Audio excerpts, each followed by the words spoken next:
اظہر بھائی نے یہ سوال دریافت کیا ہے کہ ہماری بکری کو کتے نے کاٹ لیا ہے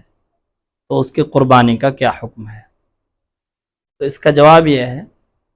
کہ اگر قربانی کے جانور کو کتا کاٹ لے اور وہ زخم ہلکا پھلکا ہے اور قربانی کے دنوں تک اس کے صحیح ہونے کی، اس زخم کے مندمل ہونے کی امید ہے، درست ہونے کی امید ہے، تو قربانی بھی درست ہوگی۔ لیکن اگر زخم زیادہ ہے اور وہ واضح طور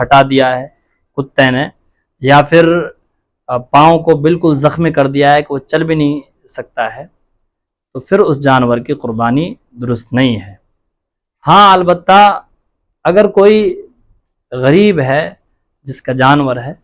اور اس نے شوق میں اور جذبے میں قربانی کے لیے جانور لے لیا ہے تو اسے چاہیے کہ وہ اسی جانور کو قربان کر دے۔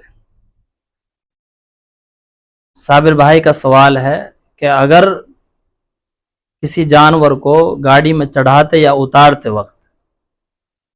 اس کا پاؤں ٹوٹ گیا تو قربانی کا کیا حکم ہے؟ اگر کسی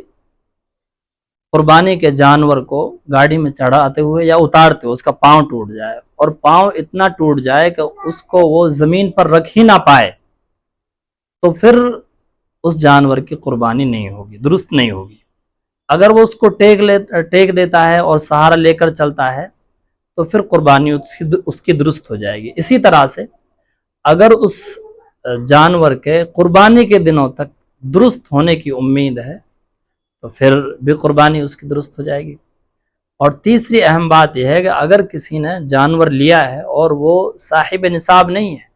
کوئی غریب ہے لیکن اس میں محبت میں اور جذبے میں قربانی کا جانور لے لیا ہے، تو پھر اسی جانور کو اللہ کی راہ میں قربان کر دے، اس کی قربانی ہو جائے گی۔